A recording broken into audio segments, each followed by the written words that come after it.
খেলার খবর। English league চ্যাম্পিয়নশিপে গ্রুপ পর্বের শেষ ম্যাচে মাঠে নামছে হামজা চৌধুরীর শেফিল্ড ইউনাইটেড। তাদের প্রতিপক্ষ ব্ল্যাকবার্ন রোভার্স।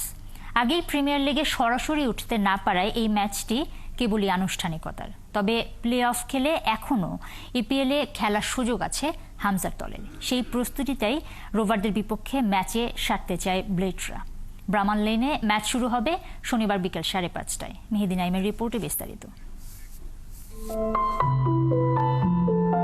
ইংলিশ লিগ চ্যাম্পিয়নশিপে গ্রুপ পর্বের শেষ ম্যাচে মাঠে নামছে হামজা ও তার দল শেফিল্ড ইউনাইটেড। শনিবার প্লেটদের প্রতিপক্ষ ব্ল্যাকবার্ন রোভার্স।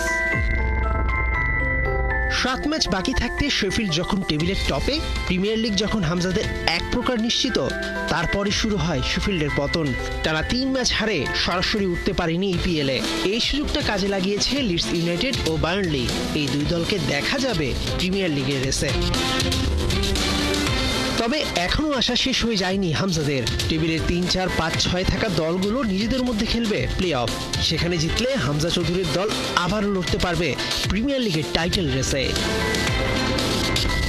ব্ল্যাকবার্নের বিপক্ষে লিগের সবশেষ 7 ম্যাচের 5টিতেই জিতেছে শেফিল্ড। তাই প্লে অফের প্রস্তুতিটা এই ম্যাচ দিয়ে সারতে চায় হামজার সতীর্থরা। আর এই ম্যাচে হারলেও টেবিলে 3-এ থাকবে শেফিল্ড, কেননা 4-এ থাকা সান্ডারল্যান্ডের চেয়ে 13 পয়েন্ট এগিয়ে ক্রিস ওয়াইল্ডার শিষ্যরা।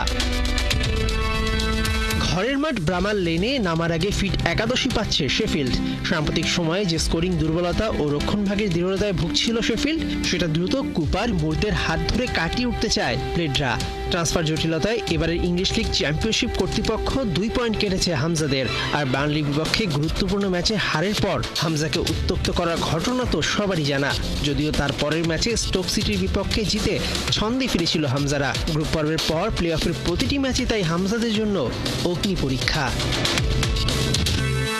মেহেদী নাইম, 71।